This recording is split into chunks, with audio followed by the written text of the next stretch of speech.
नमस्कार, मैं अनुज तिवारी एक बार फिर आप सभी का आपके official YouTube channel Abhyuday Balrampur में हार्दिक स्वागत और अभिनंदन करता हूँ। तो शायद आज मेरी ये लास्ट सेशन होगा इस क्लास का। तो मैंने आप लोगों से जितना प्रॉमिस किया था कि हम अपने एग्जाम के कंटेंट के लेकर के आपके साथ बात करेंगे, मतलब हम अपने एग्जाम के पॉइंट ऑफ व्यू से आपके साथ डिस्कशन करने की कोशिश करेंगे और ये देखेंगे कि कौन कौन सा टॉपिक हमारे लिए इम्पोर्टेंट था और कौन सा टॉपिक इम्पोर्टेंट नहीं था। अमूमन कुल मिला के लगभग 7-8 घंटे आपकी क्लास होगी। 2 घंटे मैं करंट अफेयर आपको दे दूंगा तो 10 घंटे हो जाएगा और एक दिन मैं मिसलेनियस क्लास ले लूंगा तो 12 घंटे हो जाएगी। पूरी इकोनॉमी पे मैं आपको लगभग 12 घंटे क्लास, 10 से 12 घंटे की क्लास देने की कोशिश करूंगा, जिससे कि हम लोग एग्जाम को थोड़ा बहुत टैकल कर पाए।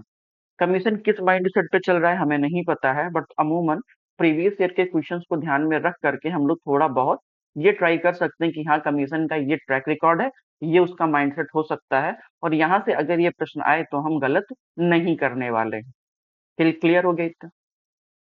अब आपको भी पता है जो सिलेबस अमूमन 100 से 150 घंटे चलता है लगातार। अगर आप यूं बात करें, हमारे अभ्युदय में ही लगभग 50 क्लासेस मिलती हैं इकोनॉमी को पढ़ाने के लिए और जनरली 1.5 घंटे कम पढ़ने लगते हैं तो हम लोग 2 पौने 2 घंटे की क्लासेस लेते हैं। मतलब 100 घंटे के आसपास का हम लोग लेक्चर लेने की कोशिश करते हैं और फिर भी लगता है कि यार कुछ टॉपिक छूट गया, अगर और क्लास होता तो शायद हम बेहतर पढ़ा सकते थे। क्लियर? तो जो 100 घंटे की क्लास है हम उसे 12 घंटे में कैसे आपको दे सकते हैं। बट यहाँ पे मैंने आपकी कोई अंडरस्टैंडिंग बिल्ड नहीं की है। मैंने सिर्फ आपको लाइन टू लाइन रिकॉल करने की कोशिश की है। बहुत सारे टॉपिक हैं जो छूटे भी हैं, ऐसा नहीं कि नहीं छूटा है, बट जो इम्पोर्टेंट है वो मैंने यहाँ पे आपके लिए कवर करने की कोशिश की है। बट हाँ, आगे थोड़ी सी कोशिश होगी कि छोटे छोटे टॉपिक्स में बीच बीच में आपके लिए जरूर लेके आऊंगा। ऐसा नहीं कि क्लासेस खत्म हो रही हैं यहाँ पे, बाकी फैकल्टीज भी हमारी आने वाली है। हो सकता है कि कल से मनोज जी के द्वारा आपको क्वालिटी की क्लास प्रोवाइड की जाए और नागेंद्र सर के द्वारा इंडियन ज्योग्राफी प्रोवाइड किया जाए और हो सकता है कि आपको वर्ल्ड ज्योग्राफी इसके द्वारा आईडी मिश्रा सर के द्वारा प्रोवाइड किया जाए। या हो सकता है कि आईडी सर अगर वर्ल्ड पढ़ा देंगे, वर्ल्ड ज्योग्राफी, तो नागेंद्र सर आपको मॉडर्न इंडियन ज्योग्राफी पढ़ा देंगे। क्लियर? तो आने वाली ये आपकी फ्यूचर क्लासेस हैं जो मैं आपको अभी ब्रीफ करके जा रहा हूँ। और ये जो क्लास का सिलसिला रहा है ये मैं अपने जो हमारे अन्य कलीग्स हैं मैं उन्हें हैंड ओवर करूंगा, जिससे कि जो मैंने इसको सुचारू रूप से बनाए रखा है, थोड़ा बहुत मेरी कोशिश रही है कि मैं आपके लिए कुछ बेहतर कर सकूं। तो ये मुझे पूरा उम्मीद है कि इसका जो निर्वहन है वो मेरे आने वाले जो अन्य मेरे कलीग्स हैं वो हमसे ज्यादा बेहतर कोशिश करेंगे कि आपको क्वालिटी कंटेंट मिल सके। क्लियर? और एक सबसे अच्छी बात रही है कि आपके कमेंट्स, आपके लाइक और आप जो कमेंट्स करते हैं हमें, उनके माध्यम से हमें ये पता चल पाता है कि आपको क्लासेस कैसी लगी हैं। तो प्लीज आपके जो भी मन में इच्छाएं हैं, शंकाएं हैं, आप जरूर कमेंट में करें। लगातार हमारी टीम और हमारी फैकल्टी आपके साथ लगी रहती है क्लास में भी। चूंकि ये क्लास प्रीमियर जाता है, लाइव में क्लास ले नहीं पाता हूँ क्योंकि नेटवर्क इशू भी रहता है। क्लास नेटवर्क लाइव क्लासेस के लिए थोड़ी सी नेटवर्क स्पीड अच्छी होनी चाहिए, बट शाम के टाइम ट्रैफिक बहुत ज्यादा हो जाता है तो नेटवर्क स्लो स्लो होने की वजह से लाइव क्लासेस नहीं ले पाता हूँ। बट कोशिश होगी कि किसी दिन मैं आपका एक डाउट सेशन लाइव रखूंगा, जहां पर आप जो भी पूछना चाहें वो आप पूछ सकते हैं। क्लियर? तो हम लोग अपने सेशन को स्टार्ट करते हैं। चूंकि जो सिलसिला हमने शुरू किया था उसी सिलसिले को अब हम लोग यहाँ से कंटिन्यू करने की कोशिश करते हैं। क्लियर?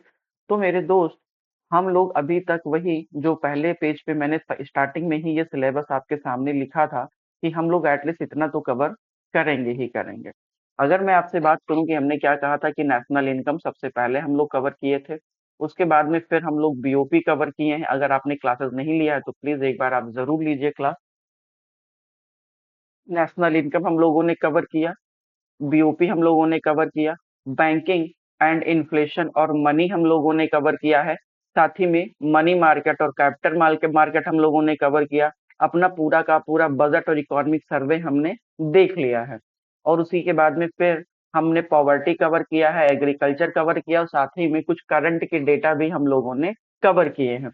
अब अगर इसके बाद करूं कि आज हम लोग क्या पढ़ेंगे, तो आज मेरे दोस्त हम लोग सबसे पहले टैक्सेशन पढ़ेंगे, देन इंडस्ट्री पढ़ेंगे और इंडस्ट्री के बाद में ही हम क्या पढ़ेंगे, इकोनॉमिक रिफॉर्म पढ़ेंगे। ये वाला टॉपिक्स हम अपना कवर करेंगे और इसके बाद हम 5 ईयर प्लान पढ़ेंगे। तो ये चारों टॉपिक्स आज के सेशंस में हमें देखने को मिलने वाला है। तो बिना देरी के हम लोग स्टार्ट करते हैं कौन सी अपना सेशन? टैक्सेशन। क्योंकि शायद हो सकता है मैं थोड़ा सा इस टाइम क्विकली निकलूंगा, क्योंकि अभी बलरामपुर भी निकलना है, क्लास है, तो इसलिए हम लोग जल्दी से जल्दी अपने इम्पोर्टेंट इम्पोर्टेंट टॉपिक को कवर करके निकलते हैं। क्लियर? तो चलिए स्टार्ट करते हैं आज का टॉपिक। तो मेरे दोस्त, आज का जो हमारा मेन टॉपिक है वो है टैक्सेशन। क्या है? टैक्सेशन। ओके। टैक्स को हम बोलते हैं कर। ठीक? टैक्स है क्या? तो कॉमन तौर पे एक लाइन में मैं बोलते हैं कि कर एक ऐसा अनिवार्य अंशदान है जो भारत के प्रत्येक नागरिक को, सरकार को, अपनी कोई भी सरकार हो उस सरकार को करना पड़ता है। क्यों करना पड़ता है? ये अनिवार्य अंशदान है, आपको करना ही करना है, जिस जिससे कि आपकी सरकारें आपको बेहतर सुविधा प्रदान कर सके। चाहे वो आप प्रत्यक्ष कर के तौर पर दें, चाहे आप अप्रत्यक्ष कर दें, चाहे आप डायरेक्ट टैक्स दें, चाहे आप इनडायरेक्ट टैक्स दें, इन दोनों टैक्स के माध्यम से आप कुछ ना कुछ अंशदान अपना भारत सरकार को जरूर करते हैं, जिससे कि वो आपको बेहतर सुविधाएं प्रोवाइड कर सके। एक बात मैं आपसे कहना चाहूंगा, आपका हर एक पैसा जो देश में है वो देश का नहीं है, वो आपका है। भारत सरकार जो भी योजनाएं चलाती है, जो भी नीतियां बनाती है, जो भी नीतियों का क्रियान्वयन करती है, जितने गवर्नमेंट सर्विस सर्वेंट को वो सैलरी पे करती है, वो सब के सब आपके ही दिए हुए पैसे से जाता है। वो सब सरकारी नौकर हैं, सरकारी कर्मचारी हैं, और सरकार को के पास जो पैसा जाता है वो आपका पैसा जाता है। इसलिए आपका अधिकार है कि आप अपनी सुख और सुविधाओं को सरकार से डिमांड करें कि हमने आपको टैक्स पे किया है, उसके बिहाफ पे हमें ये नहीं मिला, हमें सड़कें नहीं मिल रही, हमें अवसंरचना नहीं मिल रहा है, हमें मार्केट सही से नहीं मिल रहा है। हम अगर अपनी फसल का उत्पादन कर रहे हैं तो वो हम कहाँ करें, हमारे पास मार्केट ही नहीं है। इलेक्ट्रिसिटी हमारे पास सफिशिएंट तरीके से नहीं आ रहा है, टेली कम्युनिकेशन सर्विसेज हमें नहीं मिल रही हैं। तो ये सब आप सर्विस तब डिमांड कर पाएंगे जब आप भारत सरकार को टैक्स पे करें, आप टैक्स पेयर हैं। क्लियर? तो अगर आप टैक्स पेयर हैं तो उन सब के बदले में भारत सरकार आपको विभिन्न प्रकार की सुख सुविधाएं प्रदान करने का काम करती है। अगर मैं वहीं पे थोड़ा सा टैक्स की बात करूं कि कितने टाइप्स के टैक्स हमें देखने को मिलते हैं, तो मेरे दोस्त अमूमन हमें दो टाइप के टैक्स देखने को मिलते हैं। पहला है प्रत्यक्ष कर। प्रत्यक्ष कर जिसे हम डायरेक्ट डायरेक्ट टैक्स कहते हैं, और दूसरा है अप्रत्यक्ष कर। मैं एक ही भाषा में लिखूंगा वरना टाइम लगेगा। अप्रत्यक्ष कर, इनडायरेक्ट टैक्स, मैं लिखूंगा हिंदी में और बोलूंगा इंग्लिश में। तो एक डायरेक्ट टैक्स है मेरे दोस्त, और दूसरा कौन सा है? दूसरा है वो आपका इनडायरेक्ट टैक्स। अगर मैं डायरेक्ट और इनडायरेक्ट टैक्स की बात करूं, मैं प्रत्यक्ष कर की बात करूं, तो प्रत्यक्ष कर ये तीन तरीके से भी देखा जाता है। एक कर जो हमारा केंद्र सरकार आरोपित करता है, दूसरा हमारा राज्य सरकार आरोपित करता है। क्लियर? तो जो प्रत्यक्ष कर है वो केंद्र भी लगाता है और राज्य भी लगाते हैं। अच्छा, कर से पहले हम कुछ टर्म समझ लेते हैं, वो टर्म्स क्या है? तो पहला टर्म्स हमारा आता है कराघात। ये आप समझ लीजिए तो आप समझ पाएंगे। पहला शब्द है हमारा कराघात। कराघात क्या है? कराघात हम बोलते हैं कि जिस बिंदु पर कर लगे, जिस बिंदु पर कर लगे, मान लीजिए ये बिंदु है, इस पे कर लगाया जा रहा है, इस पे कर लगाया जा रहा है, तो ये क्या कहलाएगा? ये कहलाएगा कराघात। मतलब जिस पर आघात हुआ हो वो है कराघात। यहीं पे एक वर्ड आता है करापात। करापात क्या बोलते हैं? तो मेरे दोस्त करापात ये होता है कि जिस बिंदु पर कर लगे और जिस बिंदु से कर की भुगतान हो। मतलब जिस जिस बिंदु से कर का कर का भुगतान हो। मान लीजिए ये दूसरा बिंदु है और यहां से कर का भुगतान किया जा रहा है, तो ये क्या कहलाएगा? ये कहलाएगा करापात। ठीक? मतलब जिस बिंदु पे कर लगे वो है कराघात, और जिस बिंदु से कर का भुगतान किया जाए वो है करापात। अगर कोई एक ऐसा बिंदु जिसपे कराघात और करापात दोनों एक साथ लगते हैं, मतलब ये है हमारा ए और ये है हमारा बी, एक कोई ऐसा पॉइंट जहां पर ए और बी दोनों एक साथ लग रहा हो, तो ये आपका कहलाता है डायरेक्ट टैक्स। और अगर ए वाला बिंदु अलग है और बी वाला बिंदु अलग है, तो ये कहलाता है इनडायरेक्ट टैक्स। क्लियर हुआ? नहीं समझ में आया? आप ऐसे समझिए, हम भले ही कुछ नहीं जानते बट इतना तो जानते हैं कि जो हमारा इनकम टैक्स है, आयकर है, वो डायरेक्ट टैक्स है। क्यों? क्योंकि वो लग भी हम ही पे रहा है, उसका पेमेंट भी हम ही कर रहे हैं। मतलब कराघात पॉइंट भी मेरा है और करापात पॉइंट भी मेरा है। तो दोनों पॉइंट मेरे पे अगर लग रहे हैं तो वो डायरेक्ट टैक्स है, और अगर दोनों पॉइंट अलग अलग हैं तो वो इनडायरेक्ट टैक्स है। कैसे इनडायरेक्ट टैक्स है? जैसे हमने कहा GST, GST I goods and service tax, या जीएसटी से पहले कस्टम ड्यूटी भी रहा है, या हो सकता है कि अन्य भी टैक्स रहे, या वैट रहा है। आप मूवी देखते हैं, मनोरंजन कर देते हैं, टोल टैक्स पे करते हैं, या फिर मान लीजिए कोई चुंगी कर आप पे कर रहे हैं। अब तो सारे कर अमूमन जितने अप्रत्यक्ष कर थे लगभग 40 से 42 कर के आसपास वो जीएसटी में शामिल कर दिए गए हैं। तो अभी जीएसटी की हम बात कर रहे हैं। अगर जीएसटी में कोई आप वस्तु खरीदते हैं, एक वस्तु आपने खरीदा कोलगेट मंजन, एग्जाम्पल के तौर पे आपने एक मंजन खरीदा, तो उसपे जो कर का आघात हुआ है, जो कर लगा है, वो किस पे लगा? उस कंपनी पे लगा है। लेकिन चूंकि उसने उस पर जो कर लगा है, उसने उस कर को धीरे धीरे आपके ऊपर शिफ्ट कर दिया। जैसे हमने क्या कहा था, जब मैंने आपको नेशनल इनकम पढ़ाया था, तो वहां पे मैंने आपसे कहा था मार्केट प्राइस, और एक हमने आपसे कहा था फैक्टर कॉस्ट। तो मार्केट प्राइस जब हमने आपसे पढ़ाया था, तो हमने क्या कहा था कि मार्केट प्राइस बराबर factor cost plus indirect tax minus subsidy, यही तो मैंने कहा था। तो मेरे दोस्त, यही वो कर है जो आपके ऊपर लगा दिया जाता है। दरअसल ये कर का भार आपका नहीं था, कर का भार किसका था? उस कंपनी का था। लेकिन उस कंपनी ने क्या कहा कि कंपनी ने कहा कि 10 रुपए इसका फैक्टर कॉस्ट है, प्लस 1 रुपए हमने कर दिया है, और हमें 2 रुपए सब्सिडी मिला है। तो कुल मिला के 10 एक 11 माइनस 2 बराबर 9 रुपए इसका बाजारी मूल्य हमें रखना है। तब जाकर के हम इसको सही तरीके से बेच पाएंगे। प्लस अपना जो प्रॉफिट होगा वो अलग से, हमें अपना प्रॉफिट भी जोड़ना पड़ेगा, बट अभी मैंने प्रॉफिट आपसे नहीं जोड़ा है। तो यही वो टैक्स है, इनडायरेक्ट टैक्स, जो लगता किसी और पर है, लेकिन उसका भार आपके ऊपर डाल दिया जाता है। और जो व्यक्ति उस वस्तु का अंतिम उपभोग करता है, वही उस कर का भुगतान करता है। एग्जाम्पल के तौर पे, अगर कोई कोलगेट मंजन या मंजन कोई किसी कंपनी से निकला है, तो वो कंपनी किसको देती है? डिस्ट्रीब्यूटर्स को दे देती है। मतलब आप ही के डिस्ट्रिक्ट में डिस्ट्रीब्यूटर्स के पास आता है, डिस्ट्रीब्यूटर से वो रिटेलर पे आता है, रिटेलर से वो आपके पास जाता है। अब अगर सपोज दैट आपने भी वो मंजन अपने दोस्त को बेच दिया और आपने उसका उपभोग नहीं किया, तो करापात आपका नहीं होगा, करापात आपके दोस्त का होगा।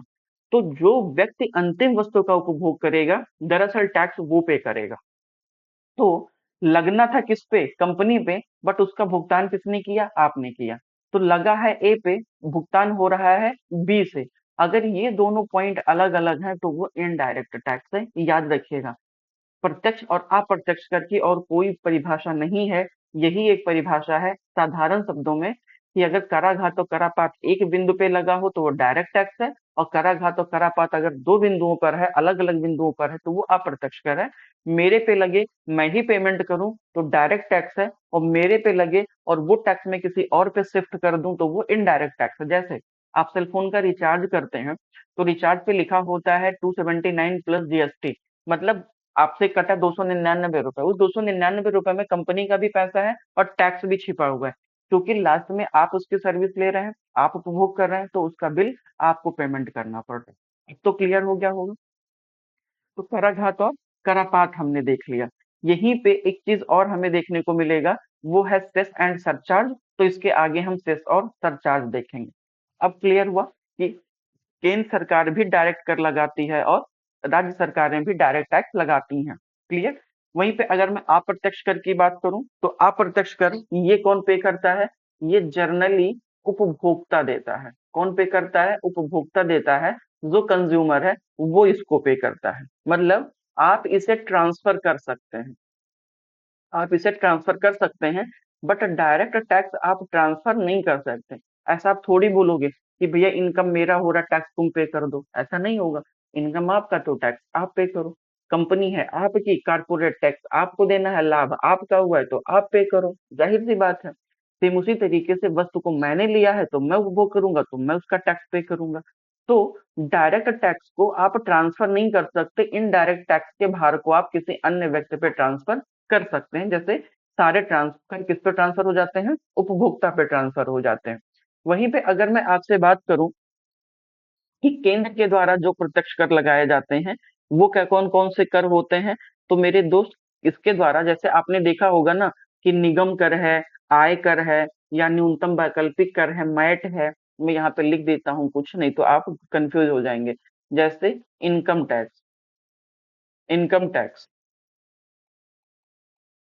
कारपोरेट टैक्स, ठीक, मिनिमम अल्टरनेट अल्टरनेट टैक्स, उसके बाद में सिक्योरिटी ट्रांजैक्शन टैक्स, उसके बाद में और क्या हो सकता है? Capital gain tax, capital gain tax, CGT. यानी कैपिटल गेन का मतलब है कोई आपकी संपत्ति थी, उस पर आपको लाभ की प्राप्ति हुई, तो आप जब उसको बेचेंगे तो सरकार को आप पेमेंट करेंगे। तो ये कैसा है? ये है डायरेक्ट टैक्स। ये सब कौन लगा रहा है? केंद्रों के द्वारा लगाया जा रहा है। वहीं पे अगर मैं राज्य की बात करूं, तो राज्य में क्या लगता है? भू राजस्व कर, भू राजस्व कर। इसी के साथ ही में होटल या सर्विस पे, होटल में सर्विस नहीं आएगा, होटल से प्राप्त जो कर होता है वो लगता है, अब हटा दिया गया है। एक आता है रोजगार कर, साथ ही में एक आता है सीए, या जो डॉक्टर पे प्रोफेशनल टैक्स लगाए जाते हैं वो। ये सब कैसे हैं? ये सब डायरेक्ट टैक्स हैं। वहीं पे अगर मैं इनडायरेक्ट टैक्स की बात करूं, तो प्रेजेंट टाइम पे एक ही हमें इनडायरेक्ट टैक्स देखने को मिलता है, अमूमन वो है आपका जीएसटी। इतना क्लियर हो गया? तो अब हम अगर आपसे बात करते हैं थोड़ा सा एक एक टैक्स के बारे में। देखिए, टैक्स स्लैब तो ऑलरेडी मैंने आपके साथ डिस्कशन कर रखा है, ठीक है। बट अगर हमें जरूरत पड़ेगी तो हम यहाँ पे थोड़ा सा आपको एक बार टैक्स स्लैब जरूर रिकॉल कर देंगे। और टैक्स से रिलेटेड जो अगर कुछ डेटा होगा तो भी मैं आपको एक बार रिकॉल करके ही चलूंगा। अगर मैं टैक्स की बात करूं तो पहला हमारा आता है income tax, income tax, income tax आयकर। ये सीधा सा है कि व्यक्ति की आय पर, व्यक्ति की व्यक्ति की आय पर लगने वाला, व्यक्ति की आय पर लगने वाला कर। तो ये क्या कहलाता है? ये आयकर कहलाता है। प्रेजेंट टाइम पे अगर मैं आपसे आयकर की बात करूं, तो आयकर के स्लैब में कुछ चेंजेस किए गए हैं, और वो चेंजेस मैं आपको यहीं पे बताने की कोशिश करूंगा, जिससे कि आपको इजीली वो टैक्स स्लैब याद हो जाए। अगर मैं आपसे बात करता हूं कि 0 से लेकर के और 3 लाख के बीच में कितना टैक्स रखा गया है, वो रखा गया है 0%। 3 लाख से लेकर के और 7 लाख, पहले 5 लाख था, फिर 7 लाख, 7 लाख के बीच में जो हमारा टैक्स रखा गया है वो 5% रखा गया है। वहीं 7 लाख से और 10 लाख के बीच का हमारा टैक्स रखा गया है 10%। और 10 लाख से लेकर के और 12 लाख के बीच का जो हमारा टैक्स है वो रखा गया है 15%। वहीं 12 लाख से लेकर के और 15 लाख के बीच का जो हमारा टैक्स है वो है 20%। और 15 लाख के ऊपर का जो हमारा टैक्स है वो रखा गया है 30%। ऐसा माना जाता है कि इस बार जो टैक्स में चेंजिंग किया गया है, इस चेंज करने से कितना व्यक्तियों को उनके इनकम में प्रॉफिट होने वाला है?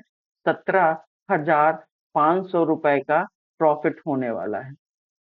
ठीक। जो इनकम टैक्स पेयर है उन्हें इस पूरे टैक्स स्लैब से, जैसे अगर आप न्यू टैक्स रिजिम पे स्विच करते हैं तो आपको इतने रुपए का प्रॉफिट होने की दावा करता है हमारा भारत सरकार करता है। क्लियर हो गया? आगे बढ़ते हैं। ये है हमारा इनकम टैक्स। इनकम टैक्स के बाद में हमारा कौन सा आता है?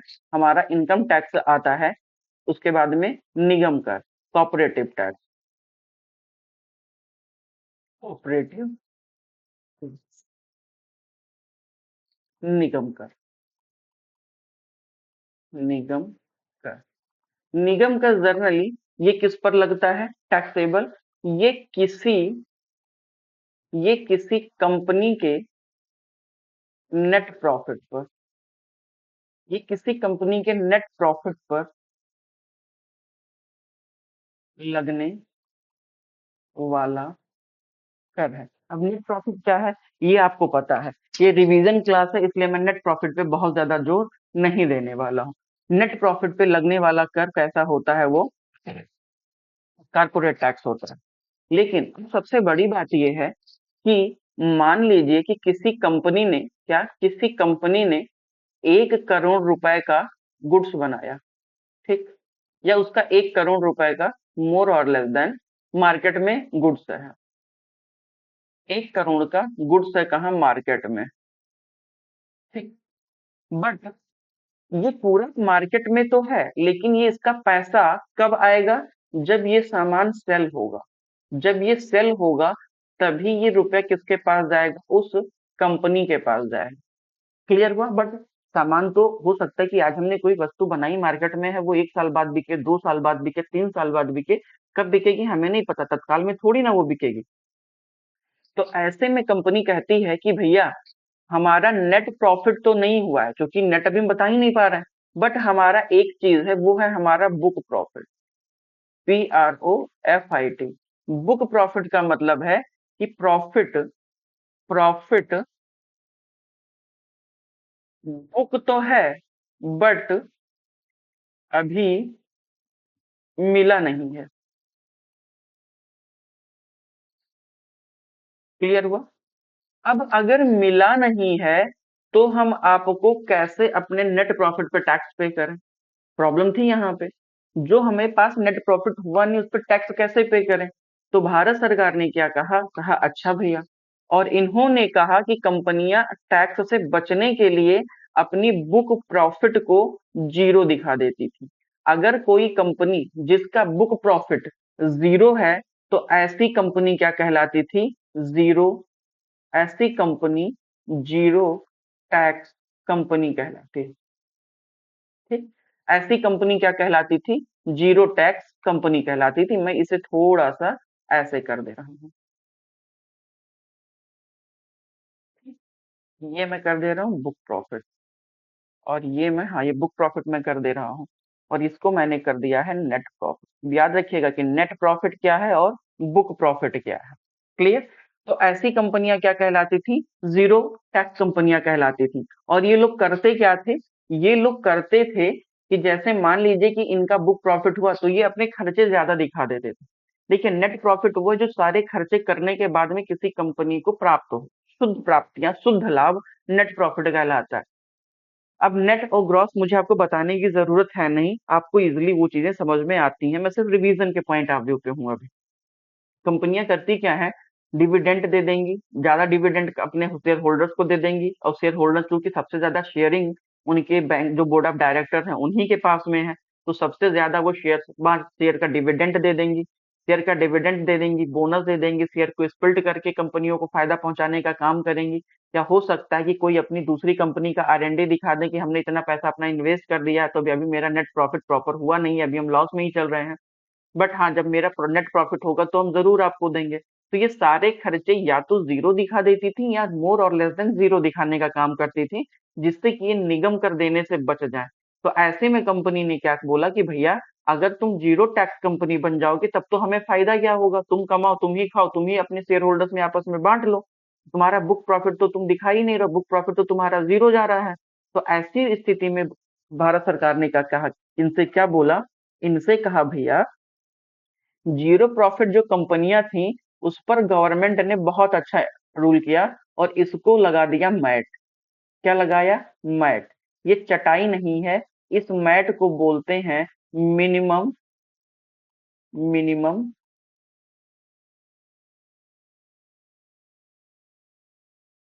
Alternative tax. इसको हिंदी में बोलते हैं न्यूनतम वैकल्पिक कर। मैट बोला।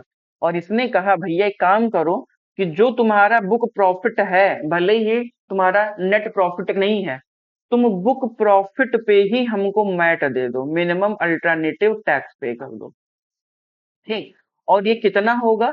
जो बुक प्रॉफिट होगा, बुक प्रॉफिट का 15% तुमको हमें देना है, और यही 15% क्या कहलाता है? मैट या मिनिमम अल्टरनेटिव टैक्स कहलाता है। मतलब प्रॉफिटेबल प्रॉफिटेबल हमने ऊपर क्या लिखा है? प्रॉफिटेबल, हाँ।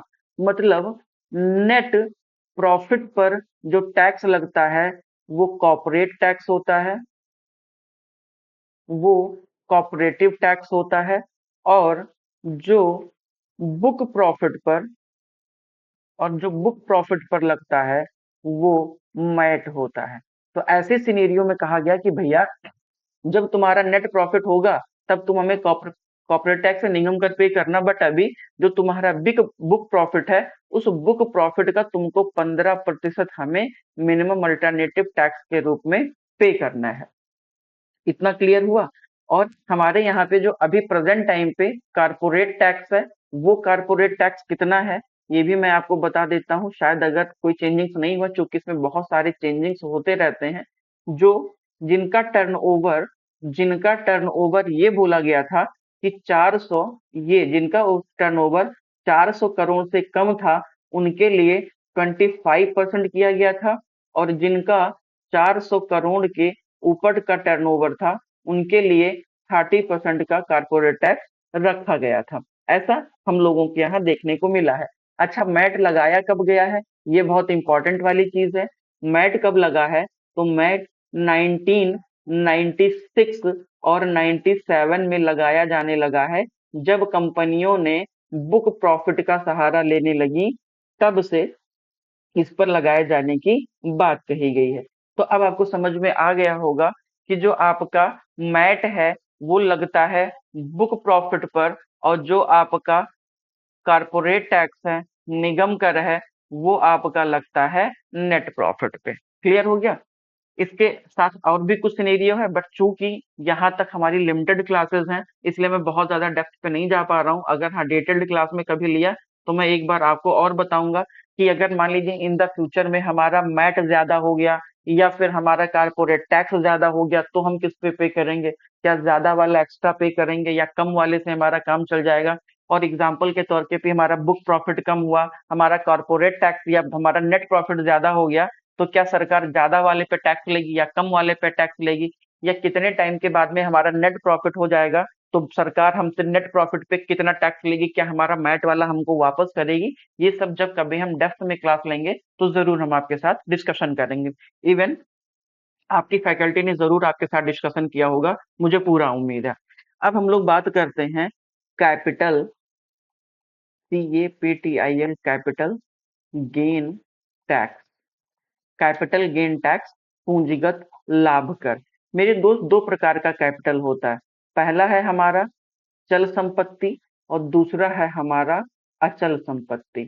अचल संपत्ति में क्या आता है, तो अचल संपत्ति में हमारा है भूमि है, मकान है। वहीं चल संपत्तियों में क्या आ जाते हैं, तो चल संपत्तियों में हमारे शेयर्स आ जाते हैं, हमारे बॉन्ड आ जाते हैं, या कोई पेंटिंग्स है तो ये आ जाती हैं। क्लियर। अब अगर मैं शेयर्स की बात करूं तो शेयर्स के लिए कैपिटल गेन टैक्स कितना लगता है, अगर ये सबके लिए अलग अलग है मैं भी आपको बताता हूँ।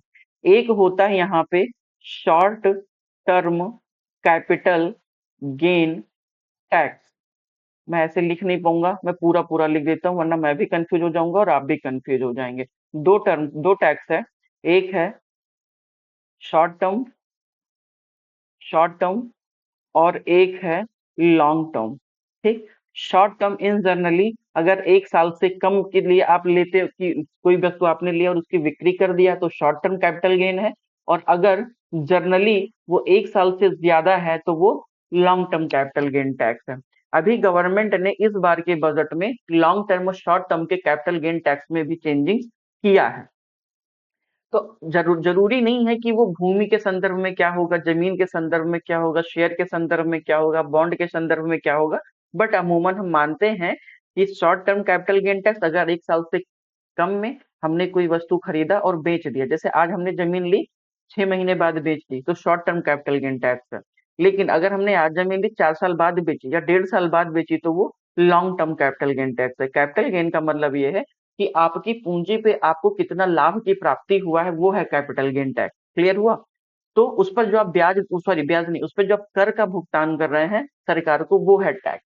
तो अमूमन एक साल से कम तो शॉर्ट टर्म, एक साल से ज्यादा तो लॉन्ग टर्म। लेकिन वहीं पे हमें कुछ सिनेरियो में अलग अलग भी देखने को मिलता है।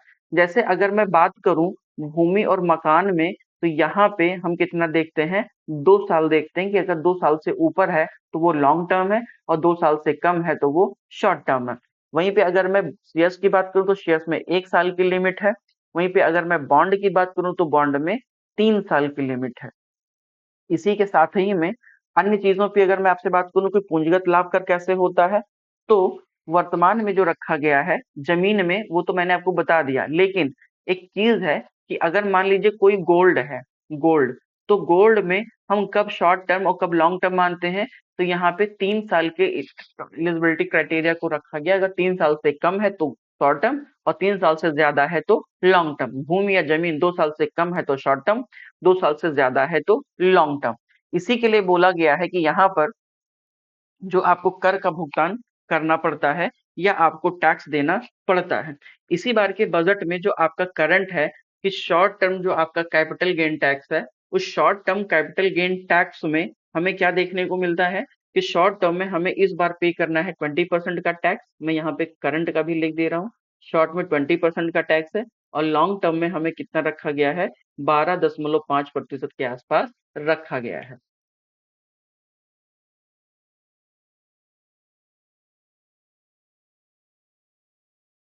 तो अमूमन इतनी चीजें हम लोगों ने यहाँ पे देखा।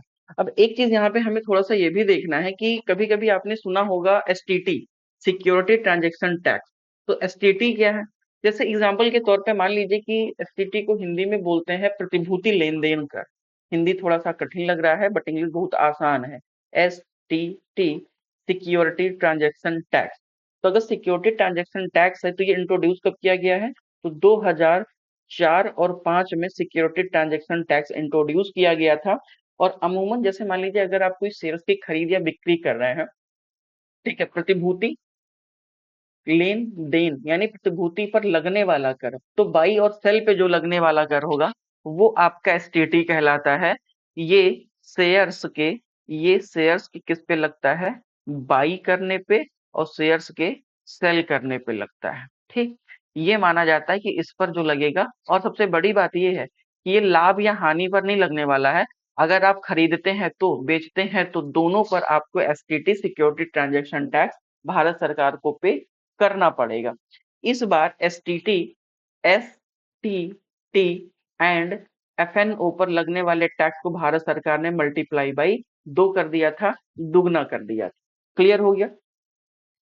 अब हम लोग थोड़ा सा आएंगे सीधा इनडायरेक्ट टैक्स पे, क्योंकि डायरेक्ट टैक्स बहुत ज्यादा है नहीं, और अगर है भी तो काम का हमने देख लिया है। अब एक सबसे इंपॉर्टेंट चीज आता है, आपने सुना होगा कि सेस क्या है? सेस, सेस को हिंदी में बोलते हैं उपकर। उपकर क्या बोलते हैं? उपकर, CE सेस, उपकर बोलते हैं। एक है उपकर और एक है सरचार्ज, SERCHARGE। सरचार्ज इसको बोलेंगे अधिभार, अधिभार। तो सेस क्या है और सरचार्ज क्या है, ये देखना पड़ता है कि यार कभी बोलता है इस पे इतना सेस समेत देते हैं, इतना हमें पे सरचार्ज पड़ रहा है, ये हमें देखने को मिलता है। अगर मैं अधिभार की बात करूं, अधिभार की आई मीन सरचार्ज की बात करूं, तो सरचार्ज प्रेजेंट टाइम पे अगर किसी व्यक्ति की आय 50 लाख के ऊपर है तो उस पर कितना हमको सरचार्ज देना पड़ रहा है? जहां तक मुझे लग रहा है कि अगर मैं आपसे बात करूं प्रेजेंट टाइम पे, तो 50 लाख के ऊपर की जो आपकी इनकम है, उस इनकम पे आपको भारत सरकार सरचार्ज लगाती है, सॉरी हाँ, अधिभार लगाती है। और ये अधिभार सबसे खास बात है कि एक सीमा पर अर्जित किया जाता है, आई मीन कर के ऊपर कर बोलते हैं। मतलब जो आपको टैक्स पे करना है वो तो आपको पे करना ही करना है, प्लस इसके साथ में आपको अन्य भी पे करना है। जैसे मान लीजिए अगर टैक्स स्लैब में आप आते हैं और टैक्स स्लैब में आप आ रहे हैं, तो उतना तो आपको पे करना ही पड़ेगा। 30 लाख तक जो भी टैक्स स्लैब है वो पे करना है, बट 50 लाख के ऊपर भी आपको कर पे करना है, तो इसे कभी कभी कर पर कर कहा जाता है। क्लियर? और जनरली ये किस पे लगता है? ये इनडायरेक्ट टैक्स पे लगता है। ये sorry sorry sorry sorry sorry, इन हटा देंगे, डायरेक्ट टैक्स पे लगता है। क्योंकि इनडायरेक्ट टैक्स पे क्या लगता है? इनडायरेक्ट टैक्स सेस पे लगता है। टैक्स, डायरेक्ट टैक्स, ठीक, मतलब ये व्यक्ति की आय पर लगने वाला कर है। अगर किसी व्यक्ति की आय 50 लाख से ऊपर है तो उस पे सरचार्ज लगाया जाता है। और वहीं पर मैं अगर उपकर की बात करूं, तो उपकर किस पे लगाया जाता है? ये किसी वस्तु पर लगाया जाता है, या मैं यूं कहूं तो ये किसी विशेष, एक साधारण शब्दों में, विशेष उद्देश्य की विशेष उद्देश्य की प्राप्ति हेतु लगाया जाता है। और इससे जो भी पैसा आएगा वो भारत सरकार उसी उद्देश्य पे ही लगाने का काम करेगी। सामान्यतः ये इनडायरेक्ट ऑब्लिक डायरेक्ट दोनों पे ही आरोपित किया जाता है, बट देखा जाता है सामान्यतः ये इनडायरेक्ट टैक्स पे लगाया जाता है, बट दोनों पे भी लगाया जा सकता।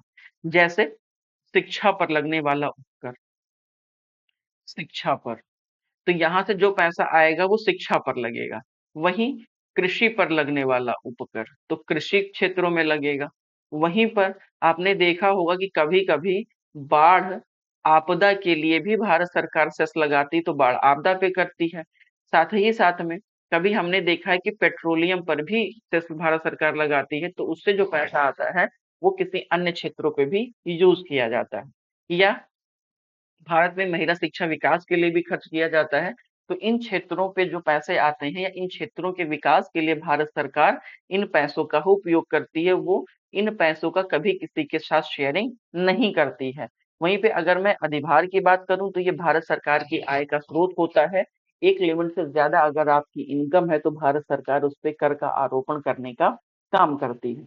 अगर मैं इस समय प्रेजेंट टाइम पे बात करूं कि भारत में जो टैक्स ऑन जीडीपी रेशियो है, ये कितना है टैक्स ऑन जीडीपी रेशियो, तो मेरे दोस्त मैं पेन को चेंज करके यहाँ पे लिखने की कोशिश करता हूँ। अभी टैक्स ऑन जीडीपी रेशियो कितना है, इस बार के बजट में भी बताया गया है कि हमारा जो टैक्स ऑन जीडीपी रेशियो है वो 11.8% है। हमारा टैक्स ऑन जीडीपी रेशियो कितना है, वो 11.8% है। जिसमें से अगर मैं आपसे बात करूं कि डायरेक्ट टैक्स का कितना योगदान है, तो डायरेक्ट टैक्स का 6.8% योगदान है। वहीं पे इनडायरेक्ट टैक्स का कितना योगदान है, 5% के आसपास हमारा टैक्स ऑन जीडीपी रेशियो में योगदान हमें देखने को मिल जाता है। इसी के साथ ही में एक टैक्स हमें देखने को मिलता है एंजल टैक्स। क्या देखने को मिलता है, एंजल टैक्स। दरअसल एंजल टैक्स या एंजल कर ये किसी भी कंपनी के स्टार्टअप पे लगाया जाता है। इसमें एक वर्ड हमें देखने को मिलता है एंजल इन्वेस्टर। क्या मिलता है, एंजल इन्वेस्टर। ये एंजल इन्वेस्टर्स क्या होते हैं, देखिए एंजल इन्वेस्टर्स वे इन्वेस्टर्स होते हैं, एंजल इन्वेस्टर वो इन्वेस्टर होते हैं जो किसी स्टार्टअप पे निवेश करते हैं या किसी मतलब गैर सूचीबद्ध कंपनी में निवेश करते हैं। भाई स्टार्टअप होगा तो सूचीबद्ध होगा नहीं पहले से ही, अपना बिजनेस बिजनेस सक्सेसफुली रन करेगा, उसके बाद परफॉर्मेंस अच्छा होगा, देन मार्केट से कैपिटल गेन करने के लिए, पूंजी उठाने के लिए, अपने बिजनेस को एक्सपेंस करने के लिए वो मार्केट पे लिस्ट हो, तो वो अलग की बात है। बट मान लीजिए आज हमें एक कंपनी खोलना था, उस कंपनी का नाम हमने रखा कि कंपनी कौन सी खोलते हैं, कंपनी हमने खोल दी अल्फा बीटा गामा। एक कंपनी खोला हमने अल्फा बीटा गामा, और उस अल्फा बीटा गामा कंपनी हमारी कौन सी है, वो फार्मास्यूटिकल कंपनी है, मेडिकल कंपनी है। इस कंपनी में हमने कौन सा काम शुरू किया, तो इस कंपनी में हमने एक काम शुरू किया कि हमें ये पता है कि हम जो हमारे समुद्री जीव हैं उन पर हम रिसर्च कर रहे थे, और समुद्री जीव में हमें एक ऐसा जीव मिला जो अपने डेड डीएनए को रिसाइकिल कर ले रहा है। मतलब उसका डीएनए खत्म हो गया बट फिर भी वो अपने डीएनए को रिसाइकिल कर ले रहा है, खुद वो अपने डीएनए को बेहतर कर ले रहा है। अगर कोई डेड डीएनए है तो सही कर ले रहा है, अगर तबीयत खराब हो गई तो भी उस डीएनए को वो हटा करके रिसाइकिल डीएनए कर ले रहा है। मतलब अगर किसी भी एक जीव का जो डीएनए है वो रिसाइकिल हो जा रहा है, मतलब वो जीव अमर हो जाएगा। हमारी बॉडी में हम क्यों बूढ़े हो रहे हैं, क्योंकि हमारे डीएनए या जो हमारे सेल्स हैं वो डैमेज हो रहा है। अगर हमारे सेल्स डैमेज होंगे तो हम नए टिश्यूज को जनरेट नहीं कर पाते हैं। नए टिश्यूज, अच्छा जैसे आपने पेड़ों को देखा होगा, पेड़ को आप काटते हैं तो पेड़ फिर से निकल आते हैं, क्यों, क्योंकि उनमें अपने टिश्यूज को रीजनरेट करने की पावर होती है, हमारे में नहीं होता। अगर हम ऐसे अपना हाथ काट देंगे तो हम फिर से अपना हाथ नहीं लगा सकते, क्योंकि हम नए टिश्यूज को जनरेट नहीं कर पा रहे हैं, हमारे डीएनए में रिसाइकलिंग की मतलब जो पावर है वो नहीं है, बट उस जीव में था। तो हमने सोचा क्यों ना उस जीव के डीएनए को हम लेकर के आए, और डीएनए फिंगरप्रिंटिंग के माध्यम से या डीएनए को हम यूज करके ह्यूमन डीएनए के साथ मर्ज करें, और अगर उसका डीएनए का हम सफल प्रत्यारोपण कर ले गए ह्यूमन डीएनए में, तो मानव आने वाले टाइम पे दीर्घकालिक हो जाएगा। वो थोड़ा सा जो आज 60-70 साल है वो लगभग 500-600 वर्ष तक जी पाएगा। ये हमने सोचा। एक हमारी कंपनी है अल्फा बीटा गामा। तो ये हमारा माइंडसेट है। हम उसके डीएनए या उसके जीन्स को लेकर के आएंगे, ह्यूमन जीन्स में क्रॉस करेंगे। अगर लग गया हमारा डीएनए फिंगरप्रिंटिंग के माध्यम से, तो हम मान जाएंगे कि हाँ यार, अब मानव थोड़ा सा बेहतर ले जाएगा। बट उसके लिए हमें चाहिए था 100 लाख करोड़। अब मेरा प्रोजेक्ट तो बहुत अच्छा है, इनोवेशंस भी और बहुत अच्छा है। मैं भी एलन मस्क की तरीके से सोच ले जा रहा हूँ। जैसे वो बेचारा पृथ्वी पे रहता ही नहीं है, वो हमेशा मंगल ग्रह पे रहता है। उसकी सोच है वो रहता मंगल ग्रह पे, सोचता है बृहस्पति और शनि ग्रह के बारे में। पृथ्वी से तो कोई लेना देना है ही नहीं एलन मस्क भाई का अपने। तो मेरा भी ये वाला था। और कल को वो व्यक्ति मुझे मिल गया, एलन मस्क ही मिल गए मुझे, और उन्होंने कहा तुम्हारा प्रोजेक्ट तो अच्छा है, एक काम करते हैं, मैं तुमको 1 लाख करोड़ दे रहा हूँ। बट फर्क इतना है कि अगर पहले कोई भी ट्रीटमेंट हुआ और अगर ऐसा कोई मेडिसिन डेवलप हुआ, कोई वैक्सीन आया, तो उसका पहला डोज सिर्फ तुम हम ही को लगाओगे। हम तुमको 1 लाख करोड़ दे दे रहे हैं। हमने कहा ठीक है। तो वो मेरे सिर्फ थॉट पे ट्रस्ट कर रहा है। उसने मेरा अभी कार्य प्रणाली नहीं देखा, मेरा परफॉर्मेंस नहीं देखा, मेरा बिजनेस नहीं देखा, मेरा टर्नओवर नहीं देखा, मेरा इंपोर्ट एक्सपोर्ट नहीं देखा, कुछ भी नहीं देखा।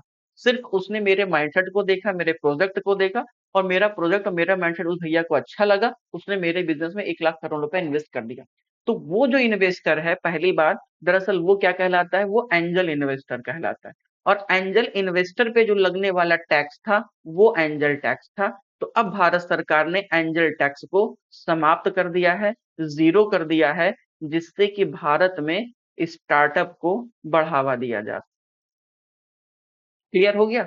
अब हम लोग थोड़ा सा आगे बढ़ते हैं, और अब हम एक चीज जानते हैं कि कभी कभी हमें एक टर्म्स देखने को मिलता है, कर उत्प्लावकता। कर उत्प्लावकता, इंग्लिश में बोलते हैं टैक्स बायंसी। ठीक, इंग्लिश में बोलेंगे टैक्स बायंसी। टैक्स बायंसी क्या बताता है? टैक्स बायंसी बताता है प्रतिशत कर राजस्व प्राप्ति, मतलब राजस्व प्राप्ति का कितना प्रतिशत हमें मिला है, और हमारा जीडीपी का ग्रोथ रेट कितना है। हमारा जीडीपी का ग्रोथ रेट कितना है, मतलब हमें टैक्स का कलेक्शन कितना हो रहा है। हमने कहा कि भैया हमारा टैक्स कलेक्शन हो रहा है 40% का, और हमारा ग्रोथ रेट चल रहा है 10% का। तो हमारा टैक्स बायंसी कितना हो जाएगा? हमारा टैक्स बायंसी 4 हो जाएगा। क्लियर? लेकिन वही हमें कर की प्राप्ति तो हो रही है 40%, लेकिन हमारा ग्रोथ रेट कितना चल रहा है? 8 से चल रहा है। तो मतलब हम ये मानते हैं कि हमारे ग्रोथ रेट से ज्यादा हमें कर राजस्व की प्राप्ति हो रही है। तो ये हमारी इकोनॉमी के लिए अच्छा सूचक माना जाता है। मतलब टैक्स बायंसी जितना ज्यादा होगा, हमारी इकोनॉमी के लिए उतना ही ज्यादा होगा। क्योंकि जाहिर सी बात है कि अगर ग्रोथ रेट हम बढ़ रहे हैं, तो हमारा टैक्स रेट मतलब टैक्स कलेक्शन भी बढ़ना चाहिए था। लेकिन अगर मैं वहीं पे आपसे कहूं कि हमारा टैक्स कलेक्शन 20% है, और हमारा ग्रोथ रेट कितना है? 5% है, तो कितना हो जाएगा? 5 चौके 20 हो जाएगा।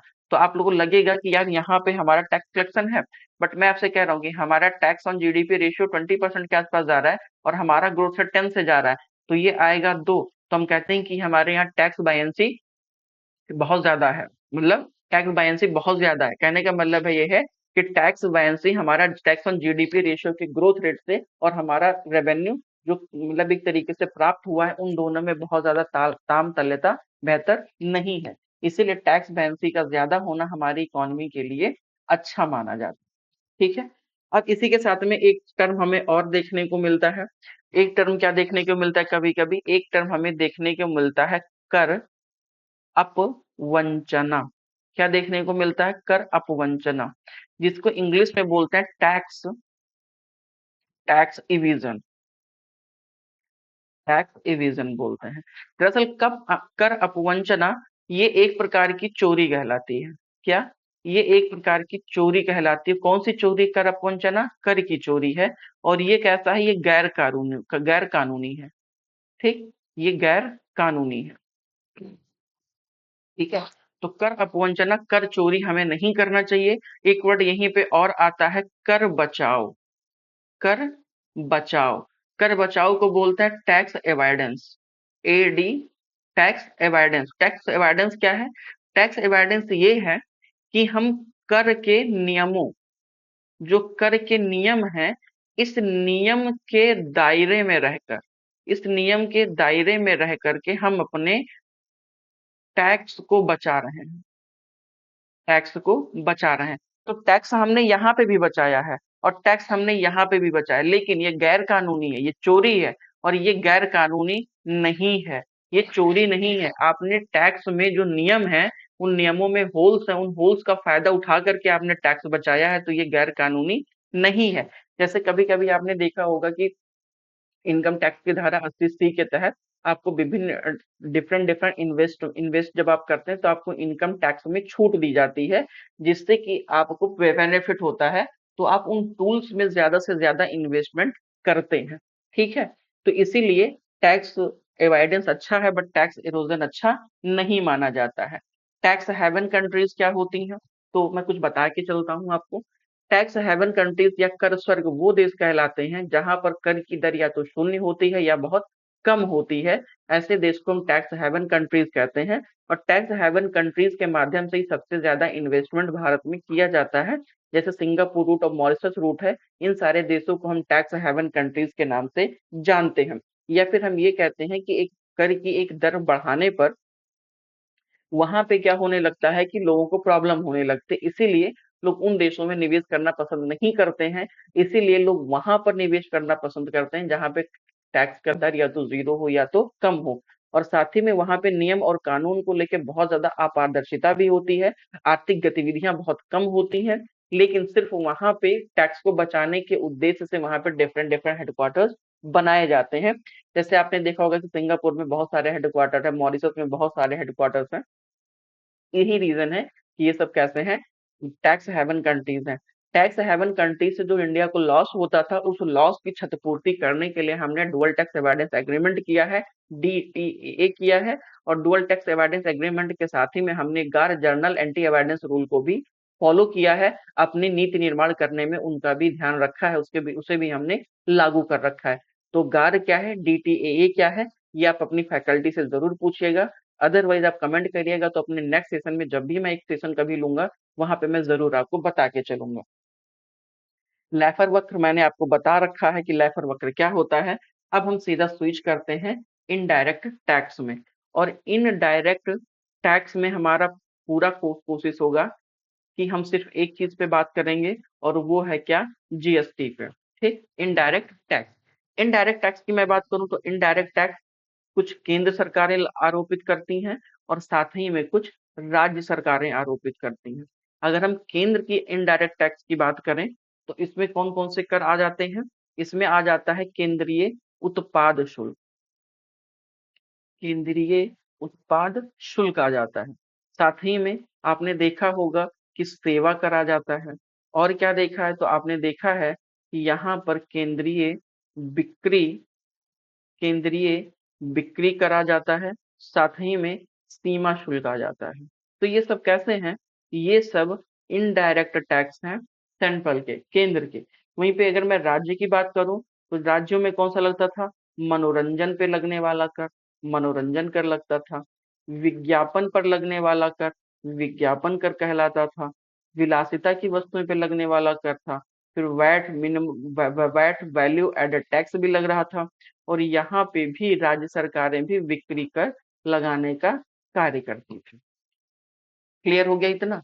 तो ये सब कैसे हैं, ये सब राज्यों के अप्रत्यक्ष कर हैं और ये सब केंद्रों के अप्रत्यक्ष कर हैं। मतलब दोनों लोग प्रत्यक्ष एवं अप्रत्यक्ष कर कौन कौन लगाते हैं, राज्य सर भी लगाते हैं और केंद्र सरकार भी लगाने का काम करते हैं। क्लियर। अब चूंकि डायरेक्ट टैक्स तो हमारे यहाँ पहले था ही, इनडायरेक्ट टैक्स भी था, लेकिन इनडायरेक्ट टैक्स में हमने इन सब को मिला के एक टैक्स कर दिया, वो था हमारा जीएसटी। तो मोर और लेस देन अब हम किसको पढ़ेंगे, वो हम पढ़ेंगे जीएसटी को। बट उससे पहले भी एक सबसे इंपॉर्टेंट चीज था कि वैट को हम देख लें कि वैट में क्या प्रॉब्लम था। तो वैट से पहले हमारे यहाँ जो उत्पाद शुल्क लगता था वो कैसा लगता था, उत्पाद शुल्क, उत्पाद शुल्क। अगर मैं उत्पाद शुल्क की आपसे थोड़ा सा बात करूं तो पहले हमारे उत्पाद शुल्क उत्पादन पे लगाया जाता था, जो बाहर से आते थे, मतलब उत्पादन पर था। ये किस पे लग रहा है, उत्पादन पर, उत्पादन पर। है कैसा, इनडायरेक्ट टैक्स, सही है। क्लियर। लेकिन बाद में ये वित्त आयोग के सुझाव पर, वित्त आयोग के सुझाव पे, जहां तक मैं रिकॉल कर पा रहा हूँ कि ये 1987 के आसपास में एल के झा समिति के सुझाव पर, एल के झा समिति के सुझाव पर इसको क्या कर दिया गया था, इसको कर दिया गया था मैन बैट। मैन बैट मतलब ये मैन्युफैक्चरर वेस्ट हो गया था।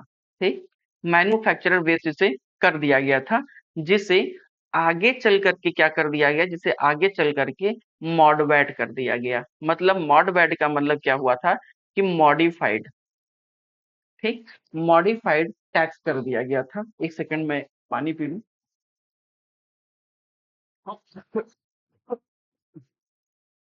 मॉडबैट कहलाता था।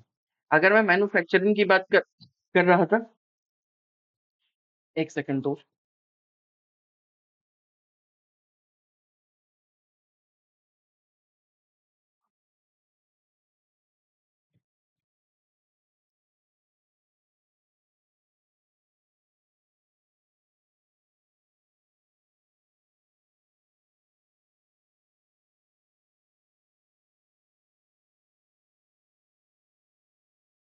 ये मत सोचिएगा कि आवाज गई है, आवाज नहीं गई है, बस मैं थोड़ा सा पानी पी लूं क्योंकि मुझे लग रहा है कि गला शायद बैठ रहा है। ठीक है, बस एक सेकंड।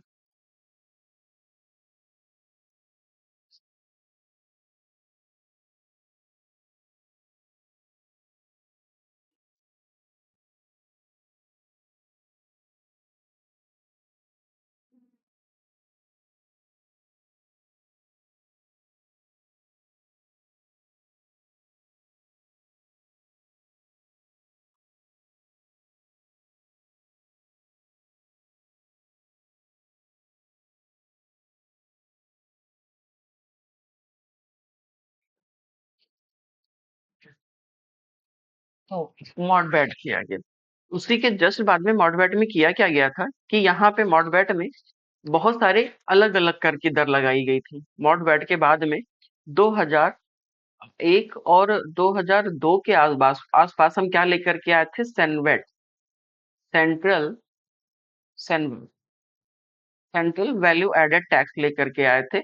और इस सेंट्रल वैल्यू एडेड जो टैक्स था, सेनवेट था, इसमें विभिन्न प्रकार के 16 टाइप्स के टैक्स रखे गए थे। मतलब 16 दर रखी गई थी, 16 प्रकार के टैक्स, अलग अलग वस्तुओं पे अलग अलग टैक्स था। फिर हमने क्या किया कि जब हमने फिर अगेन हम जब मॉडबैट किए, तो मॉडबैट में हमने काम ये किया था कि मॉडबैट में हमने कुल मिलाकर इसे कम करके कितना कर दिया, 11 कर दिया। मतलब हमने 11 करों को मिला करके मैनेज करने का काम किया और उस पे सब पे एक टैक्स हमने मार दिया, कितना, 16%। हमने सब पे 16% का एक ही टैक्स मार दिया। जो 11 प्रकार के 16 प्रकार के अलग अलग कर लगे थे, उस पे हमने मिला के 11 वस्तुएं लाई और 11 करों को सब पे हमने 16% का कर लगाने का काम कर दिया। उसके जस्ट बाद में फिर वैट की जब डिमांड होने लगी, तो वैट को सबसे पहले राज्यों में किसने लागू किया था, वैट को सबसे पहले राज्यों में किसने लागू किया, वैट लागू हुआ था मेरे दोस्त 2005 में। और सबसे पहला जो स्टेट था वो था हरियाणा।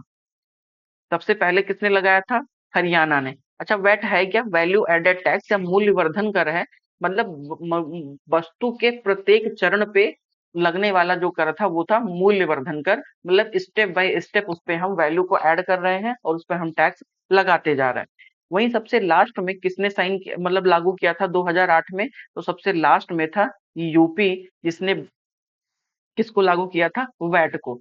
वहीं पे अगर मैं बात करूं कि वैट किस समिति के सुझाव पर लागू किया गया था, तो दास असीम दास गुप्ता समिति के सुझाव पर वैट को लागू किया गया था। वैट में सबसे ज्यादा प्रॉब्लम्स क्या आ रही थी जिसकी वजह से हम जीएसटी पे स्विच किए थे, तो वैट में सबसे पहली जो प्रॉब्लम्स थी वो थी कि ये कैसा टैक्स था, मल्टी पॉइंट टैक्स था।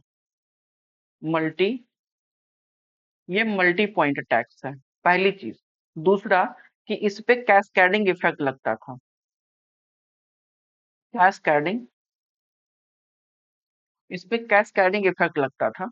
साथ ही में सबसे बड़ी बात यहाँ पे ये थी कि ये कैसा था, प्रोडक्शन बेस्ड टैक्स था। प्रोडक्शन बेस्ड टैक्स था। प्रोडक्शन, मैं बस आपको रिकॉल कर रहा हूँ।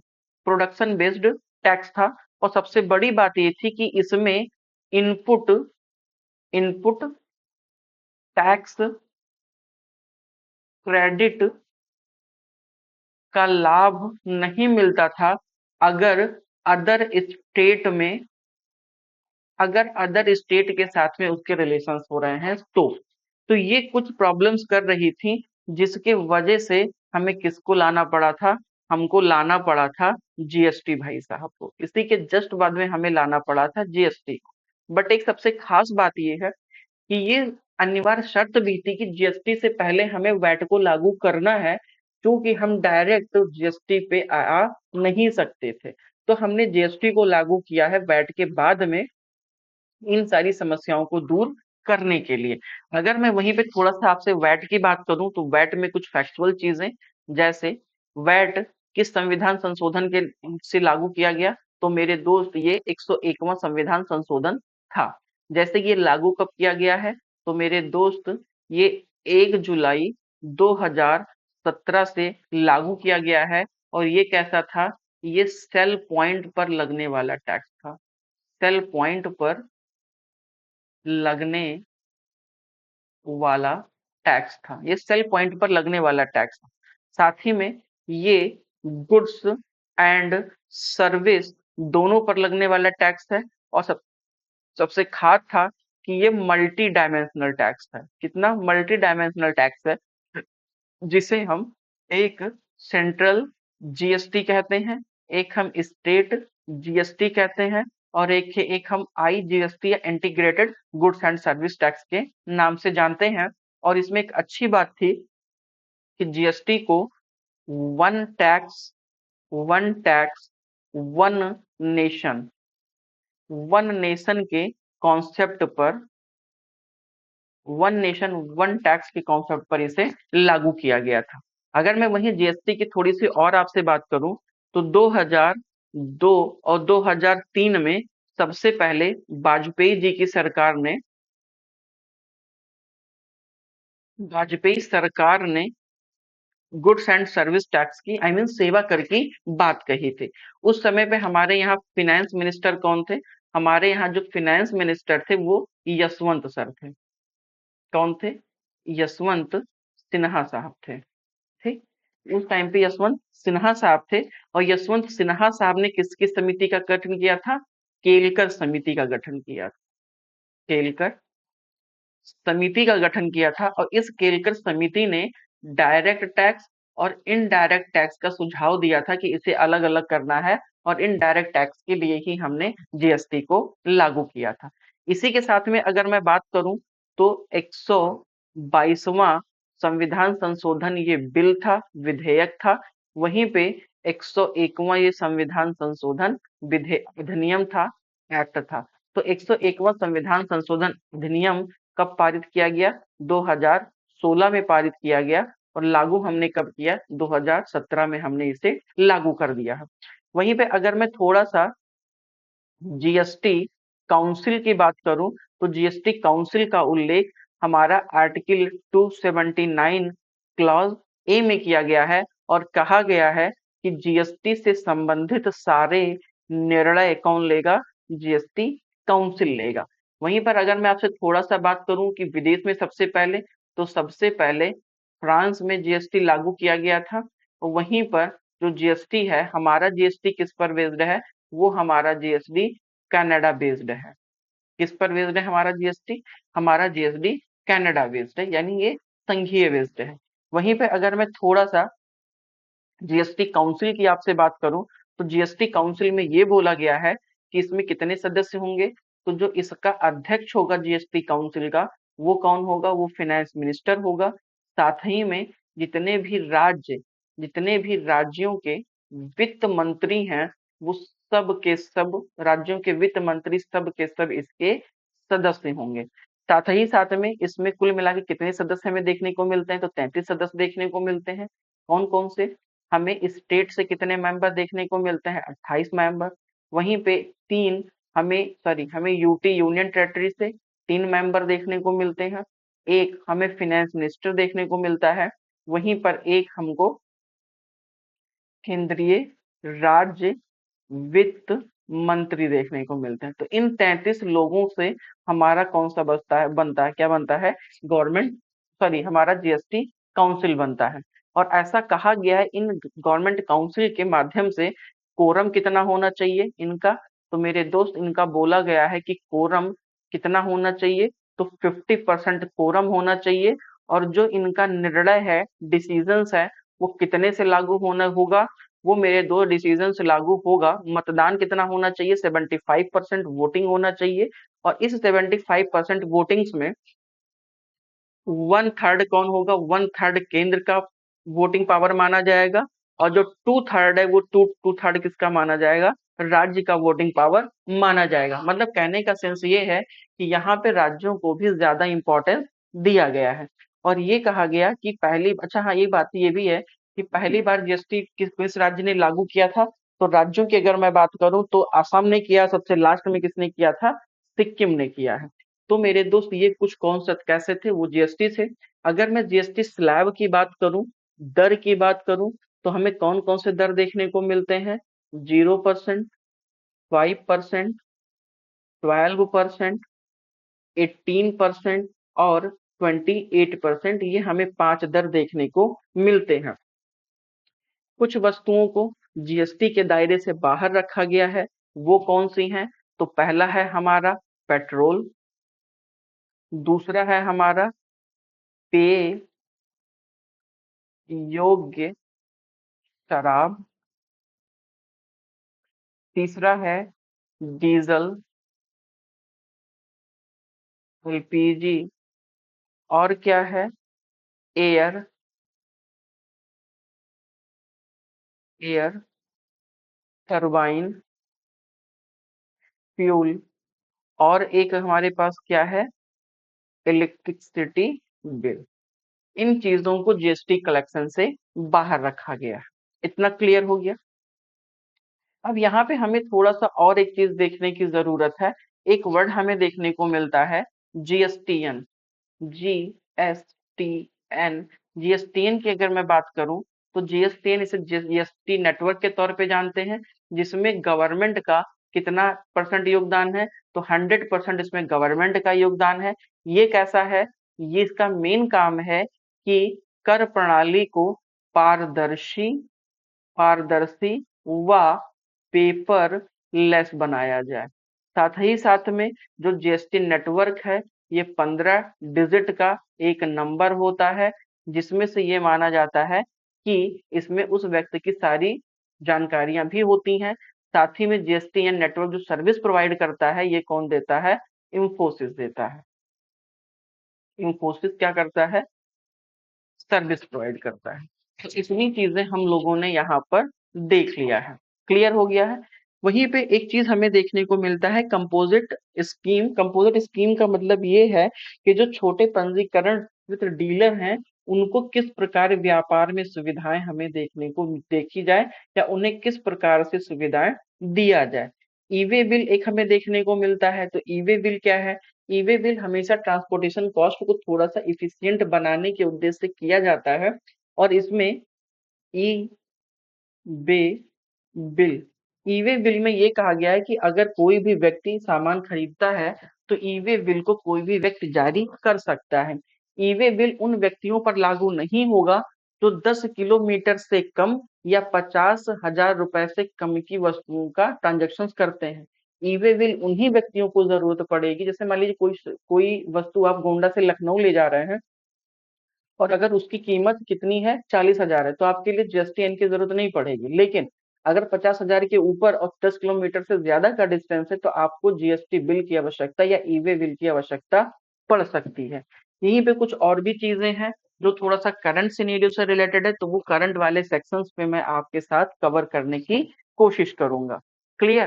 तो इतनी चीजें हमें थोड़ा सा अपने टैक्सेशन वाले सिस्टम्स में देखना था। अब टैक्सेशन के बाद में जो हमारा नेक्स्ट टॉपिक आता है, वो हमारा नेक्स्ट टॉपिक आता है मेरे दोस्त, वो है हमारा इंडस्ट्री। अब अगर मैं थोड़ा सा आपसे इंडस्ट्री की बात करूं कि इंडस्ट्री या उद्योग में हमें क्या क्या चीजें देखना है, तो उद्योग के अंतर्गत हम ये देखते हैं कि हमारे यहाँ का जो इंडस्ट्री वाला रिफॉर्म हुआ है, इंडस्ट्री सेक्टर या जो पॉलिसीज बनी है, वो किस प्रकार से बनी है। अगर मैं उद्योग की बात करूं, या जिसे आप बोलते हैं औद्योगिक विकास, क्या बोलते हैं आप? औद्योगिक विकास। तो औद्योगिक विकास के लिए विभिन्न प्रकार से नियम कानून हमारे यहाँ पर बनाए गए हैं। वो नियम कौन कौन से आए हैं? तो मेरे दोस्त, जो हम पहली औद्योगिक नीति अपनी लेकर के आए थे, वो हमारी पहली औद्योगिक नीति कौन सी थी? औद्योगिक नीति मैं ऐसे लिख दूंगा, इंडस्ट्री पॉलिसी 1948। जब हम आजादी के बाद में अपनी पहली औद्योगिक नीतियों को बनाया था, तो इस औद्योगिक नीतियों में हमने दो क्षेत्रों को रखा था, दोनों क्षेत्रों के विकास के लिए। आई मीन सार्वजनिक क्षेत्र तथा निजी क्षेत्र, दोनों को हमने ध्यान में रखा था। और इसके तहत हमने तीन श्रेणियां बनाई थी। इसको हमने कहा था प्रथम श्रेणी, एक हमने कहा था सेकंड श्रेणी, और एक को हमने कहा था थर्ड या तीसरी श्रेणी।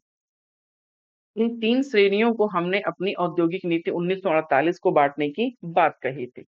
जो हमारी मतलब पहली औद्योगिक नीति थी 1948 में, इसमें जो पहला श्रेणी हमने रखा था, इसमें हमने सिर्फ गवर्नमेंट सेक्टर्स पे रखा था, यानी सरकारी एकाधिकार या सरकारी नियंत्रण जिस पे हो, हमने इन क्षेत्रों को रखा था। वहीं पर जो हमारा सेकेंडरी वाला सेक्टर था या द्वितीय वाला था, इस पर हमने ये कहा कि गवर्नमेंट का काम क्या होगा? वो पॉलिसी मेकिंग का होगा। और उस पे काम कौन कर सकते हैं? प्राइवेट भी काम कर सकते हैं, लेकिन ये इस पर क्या रखेंगे? नियंत्रण रखेंगे।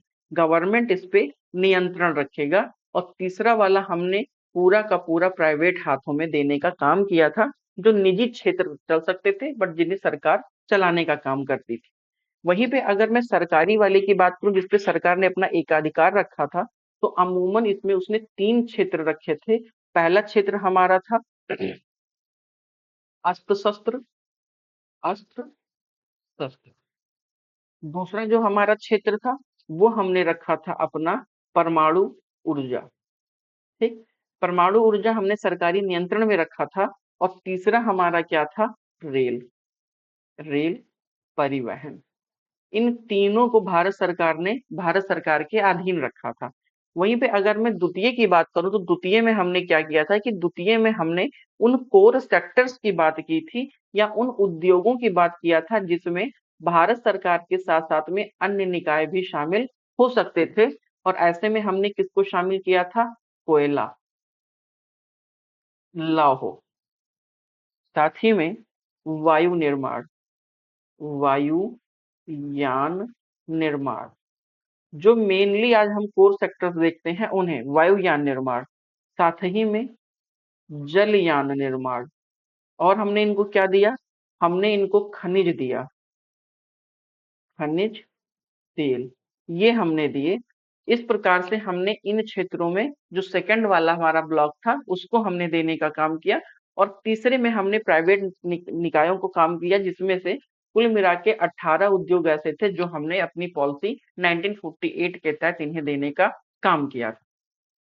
1948 के बाद में जब हमने अपना रिफॉर्म शुरू किया, तो 1984 के बाद में फिर हमने अपना दूसरा जो हमारा इंडस्ट्रियल एक तरीके की पॉलिसी रही है, वो कौन सा था? वो 1956 का रहा है।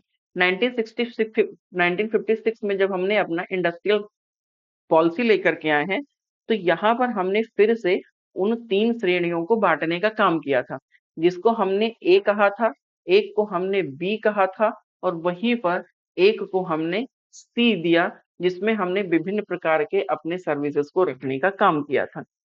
जो हमारा ए वाला सेक्टर था, ए सेक्टर में हमने 17 प्रकार के उद्योगों को रखा, जो कि पूर्ण कैसे थे? ये केंद्र के अधीन थे। और चूंकि ये केंद्र के अधीन थे, इसीलिए हमने इन्हें क्या बोला था? इन्हें हमने PSU, private public sector unit का नाम दिया था। वहीं पे जो हमारे 20 अनुसूचियां हमने रखी थी, उसमें हमने 12 प्रकार के उद्योगों को रखा। और इसमें हमने दोनों को फिर से कहा कि भैया, इसमें गवर्नमेंट और गवर्नमेंट के साथ में जो हमारा पीवीटी प्राइवेट कंपनियां हैं, वो भी आ सकती हैं। और वहीं पर अनुसूचियां जो हमारी सी थी, इस सूची पे हमने कहा कि भैया, ए और बी को छोड़कर, ए और बी को छोड़कर, ऊपर वाला ए और बी को छोड़ करके अतिरिक्त जितने भी कोई उद्योग हैं, उन उद्योगों के लिए क्या बोला गया कि आपको एक चीज लेना पड़ेगा, वो है लाइसेंस। मतलब जो एक्स्ट्रा कोई भी अगर आपको सर्विस देना पड़ रहा है तो आपको लाइसेंस लेना पड़ेगा। और इस वाले में हमने किस पे फोकस किया था? लघु एवं कुटीर उद्योग, आई मीन जो हमारा एमएसएमई था, हमने इस पे भी प्रोत्साहन देने का काम किया था। और सबसे खास बात है कि 1956 से ही हमारे यहाँ कौन सा लाइसेंस शुरू हो गया था, जिसे आप बोलते हैं लाइसेंस राज, लाइसेंस राज ऑब्लिक परमिट राज। क्या? लाइसेंस राज और परमिट राज, ये कब से शुरू हुआ है? तो हमारी औद्योगिक नीति 1956 से हमारे यहाँ पे और क्या कहते हैं, ये देखने को मिल जाता है। वहीं पे अगर मैं आपसे बात करूं अन्य पॉलिसीज की, लेकिन एक चीज मैं आपसे बताऊंगा, जब हमने यहाँ पे अपना एमएसएमई सेक्टर स्टार्ट किया था, तो अच्छा एक चीज मैं आपको बताऊं, ये जो पंचवर्षीय योजना है ये कौन सी है? ये सेकंड 5 ईयर प्लान है, सेकंड 5 ईयर प्लान है। ठीक, पहली कब से थी? तो 51 से 56, दूसरा कितना है? 56 से 61 के आसपास तक का है। तो इसी पंचवर्षीय योजना के दौरान भी हमने क्या क्या किया था कि हमने भिलाई, नंबर एक, हमने भिलाई इस्पात संयंत्र की स्थापना की थी। दूसरा हमने क्या किया था? राउरकेला, राउरकेला संयंत्र की स्थापना की। और तीसरा हमने क्या किया? बोकारो, बोकारो। और चौथा हमने क्या स्थापित किया? दुर्गापुर। ठीक, ये है कहाँ पे? भिलाई कहाँ पर है? तो भिलाई है छत्तीसगढ़ में, राउरकेला है उड़ीसा में, बोकारो है झारखंड में, और दुर्गापुर है वेस्ट बंगाल में। वहीं पे भिलाई किसकी सहायता से हमने किया? तो ये हमने किया रसिया की सहायता से। और हमने राउरकेला किसके हिसाब से किया, किसकी सहायता से? तो राउरकेला हमने किया जर्मनी की सहायता से। बोकारो फिर हमने इसको किया रसिया की सहायता से। और जो हमारा दुर्गापुर है ये हमने किया था यूनाइटेड किंगडम की मदद से किया था। तो ये हमने किसमें किया? हमने जो हमारा सेकंड पॉलिसी रही है उसके अंतर्गत, और द्वितीय पंचवर्षीय योजना में भी हमने इन चीजों को इसीलिए किया था, क्योंकि जब द्वितीय पंचवर्षीय योजना आई है तो द्वितीय पंचवर्षीय योजना भी उद्योग पर आधारित थी। इसीलिए जब हमने अपनी औद्योगिक नीति 1956 की बनाई, तो हमने उसी के अकॉर्डिंग अपनी नीतियों की भी बनाने का काम किया। यही रीजन है कि औद्योगिक नीतियां हमें पंचवर्षीय योजना के पैरेलल देखने को मिली है, चाहे वो आपका। और अच्छा, मैं आपको तो भी बता के ही चलूंगा। इसके बाद में जो हमारी अगली पंचवर्षीय योजना मैं कह रहा हूँ, अगली जो हमारी पॉलिसी आई हुई है वो कब आती है? वो आती है 1969 में आती है। अब अगर मेरे दोस्त 1969 में आया है तो सबसे खास बात है कि 1969 में जो हमने एकाधिकार दे रखा था, उस एकाधिकार पर हमने अंकुश लगाने के लिए एमआरटीपी एक्ट पारित कर दिया। एमआरटीपी एक्ट क्या है? मतलब एका अधिकार एवं प्रबंधित व्यापार व्यवहार है, उसको हमने बोला है कि ये एकाधिकार है, एमआरटीपी है। मतलब जो मोनोपोली है, उस मोनोपोली को हमने खत्म करने के लिए, अंकुश लगाने के लिए एमआरटीपी एक्ट पारित किया था।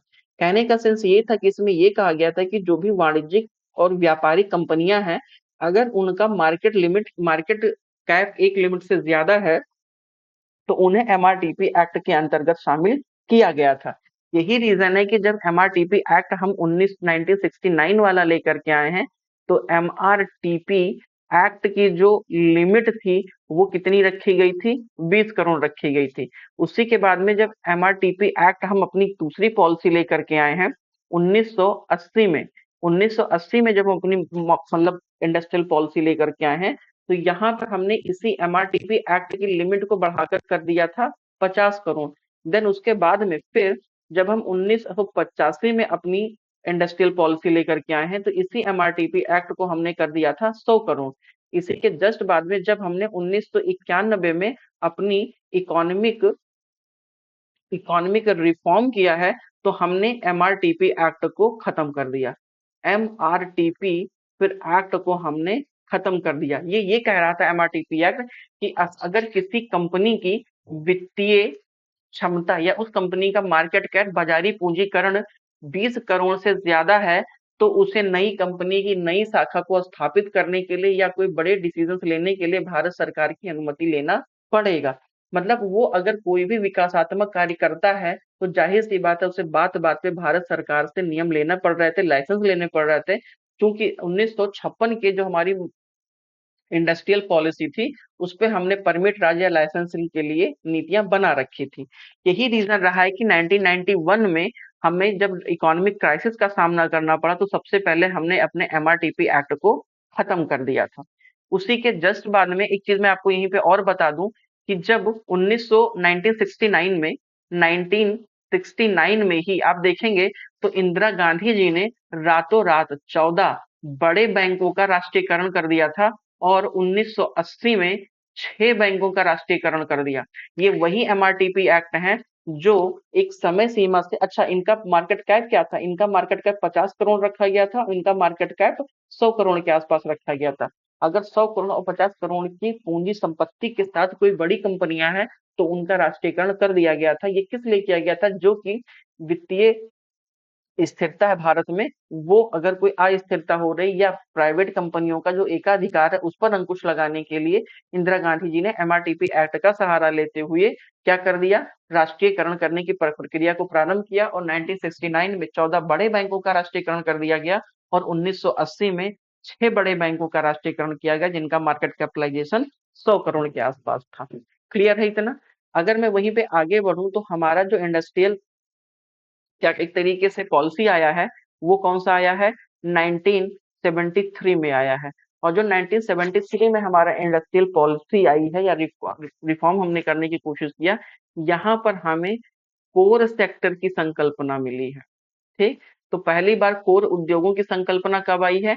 1973 में हमें कोर सेक्टर की संकल्पना देखने को मिलती है। अगर मैं आपसे पूछूं कि भारत में कितने कोर सेक्टर हैं, तो क्या आप बता सकते हैं कि भारत में कितने कोर सेक्टर हैं? अगर हाँ, तो प्लीज एक बार आप बताइएगा, मैं एक एक करके उन्हें नोट करने की कोशिश करूंगा। मुझे लग रहा है कि आप बता रहे हैं। जी हाँ, क्या बोला आपने? क्या बोला आपने? मुझे सुनाई नहीं पड़ रहा है। कोर सेक्टर कौन कौन से हैं? प्लीज एक बार रिफॉर्म करिएगा। अच्छा, आप में से कोई बोल रहा है सर उसमें फ्यूल आ रहा है, फ्यूल के साथ में और क्या आ रहा है?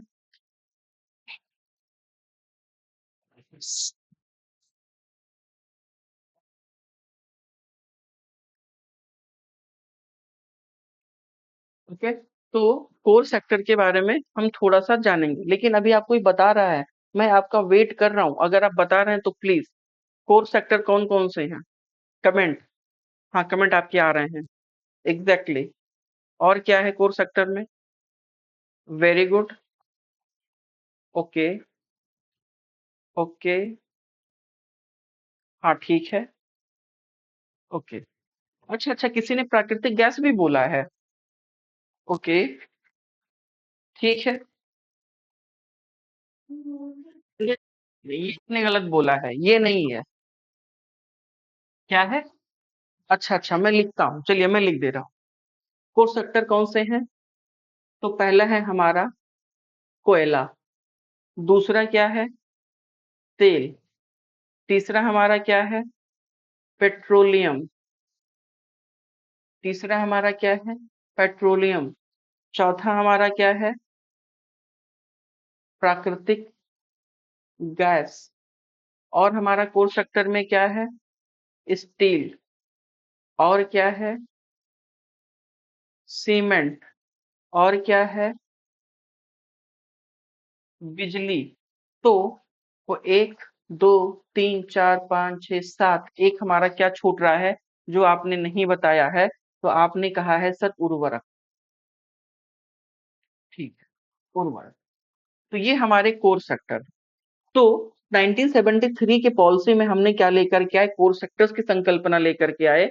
और इसी के साथ ही में हमने अपने विदेशी मुद्रा के विनिमय के लिए क्या हमने कर दिया? विनिमय के लिए हम लेकर के आए थे फेरा, FERA, foreign exchange regulatory authority. यानी मीन हमने यहाँ पे रेगुलेशन करने का काम किया था, मैनेजमेंट करने का काम नहीं किया था। तो फेरा कब आया है? 1973 3 में आया है। और आगे चल करके जब फिर से हम अपना इकोनॉमिक रिफॉर्म 1991 के बात करेंगे, तो इसी पेरा के स्थान पर हम क्या लेकर के आएंगे, पेमा लेकर आएंगे।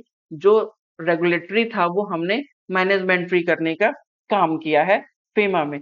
जहां फेरा में क्या प्रॉब्लम था, जहां फेरा में ये कहा था कि अगर किसी भी प्रकार का उल्लंघन होता है तो जुर्माना या जेल का प्रोसेस प्रोसेस था, या इसके नियम कानून काफी कठिन थे। इसे हमने सिर्फ और सिर्फ कैसा किया है, जुर्माना तक ही किया है। यहाँ पर हमने किसी भी प्रकार के जेल या आपराधिक कार्रवाइयों को समाप्त किया है। तो मतलब ये था कि हमने अपने इकोनॉमिक रिफॉर्म में बहुत सारे अलग अलग टूल्स को भी अपनाए हैं। उसके बाद में फिर औद्योगिक नीतियां, फिर वही हमारा 1980 वाला आता है। तो उस 1980 में हमने कुछ खास किया नहीं, बस हमने अपने एमआरटीपी एक्ट को 50 करोड़ कर दिया। फिर हमारा औद्योगिक नीति 1985 आया, जिसे हमने अपना एमआरटीपी एक्ट 100 करोड़ के आसपास कर दिया। इसी के बाद में फिर जब हमें प्रॉब्लम आई इन सब की कार्य प्रणाली की वजह से, 1991 में भारत को आर्थिक संकटों का सामना करना पड़ा। भारत को आर्थिक आर्थिक संकट का सामना करना पड़ा। और आर्थिक संकट का सामना करना पड़ा उस समय पे हमारा जो इम्पोर्ट इम्पोर्ट कवर था मेरे दोस्त, वो सिर्फ माना जाता है कि 10 से 12 दिन, अमूमन कहा जाता है कि 7 से 14 दिन का ही हमारे पास आयात करने के लिए पैसे बचे थे। ऐसी परिस्थितियों में आकर के फिर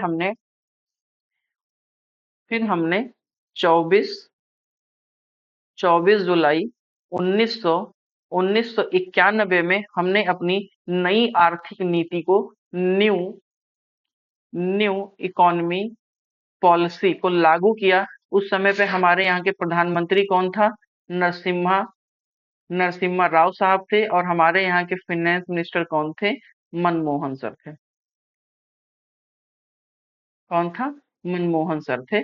और फिर हमने अपनी नई पॉलिसी के तहत हमने क्या लागू किया, हमने एलपी और जी को लागू किया।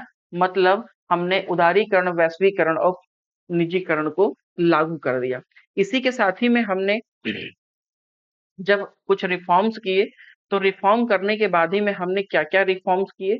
उन रिफॉर्मों में हमने ये किया कि हम पहली बार तो एमआरटीपी को खत्म कर दिया।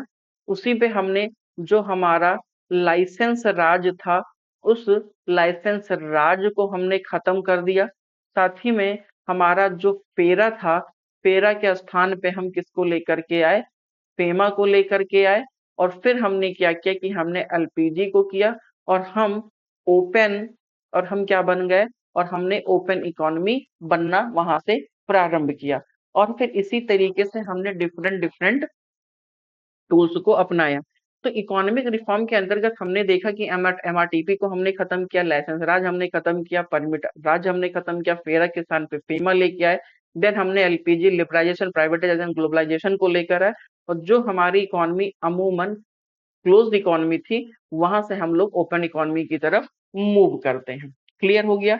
अगर इतना क्लियर है तो ये आप समझिएगा कि लगभग हम लोगों ने यहाँ पर थोड़ा सा अपना इंडस्ट्री वाला पार्ट कवर करने की कोशिश की है। वहीं पे अगर मैं आपसे थोड़ा सा कोर सेक्टर की बात करूं, तो कोर सेक्टर में भी सबसे ज्यादा वेटेज किसका है? तो आपको चीज पता होगा कि कोर सेक्टर में सबसे ज्यादा वेटेज किसका है, वो है रिफाइनरी का। मैं बता देता हूँ कि नंबर 1 पे कौन है। तो पेट्रोलियम हमारा नंबर 1 पे है। नंबर 2 पे हमारा बिजली का वेटेज है। नंबर 3 पे हमारा इस्पात का वेटेज है। और नंबर 4 पे हमारा कोयले का वेटेज है। ठीक, ये जो हमारा स्टील है, ये नंबर 4 पे वेटेज है। तो इस प्रकार से हम ये देखते हैं कि कितना हमारा कहाँ पर वेटेज अभी प्रेजेंट टाइम पे देखने को मिलता है। ठीक है, इतनी चीजें क्लियर हो गई हैं। तो मेरे दोस्त, अमूमन थोड़ा सा टाइम भी ज्यादा हो रहा है चूंकि क्लासेस हैं, तो मैं अपनी क्लास को यहीं पे होल्ड करता हूँ। और जो हमारा 2 टॉपिक अभी बचा, जो मैंने आपसे ऊपर प्रॉमिस किया था, वो प्रॉमिस मैं थोड़ा सा फुलफिल नहीं कर पा रहा हूँ। हमने आपसे बात कही थी कि हम लोग आज कौन कौन सा टॉपिक कवर करेंगे। हमारा 2 ही टॉपिक कवर हुआ है, थोड़ा सा इंडस्ट्री हुआ है, थोड़ा सा क्या लगभग इंडस्ट्री हुआ है, इकोनॉमिक रिफॉर्म और टैक्सेशन हुआ है। बस हमारा एक 5 ईयर प्लान बच रहा है। तो 5 ईयर प्लान मैं आधे घंटे में बहुत जल्दी से आपको क्विकली प्रोवाइड करने का काम करूंगा। फिलहाल हम जो छोटे छोटे टॉपिक्स हैं उन्हें जरूर कवर करेंगे, और कवर करने के साथ ही हमें बहुत सारी चीजें हैं जो हम आपके साथ अभी भी डिस्कशन करना है, और उसी डिस्कशन की प्रक्रिया या सिलसिला को हम जरूर आगे जारी रखेंगे। आप अपने कमेंट जरूर बताइएगा। और हाँ, एक बात ये आप ये मत समझिएगा कि इकॉनमी हमारी यहीं पे खत्म हुई है। सिर्फ ये अभी आगाज है, इसके आगे बहुत कुछ आपको सीखने को मिलेगा। मैंने बस अभी आपको बेसिक दिया है।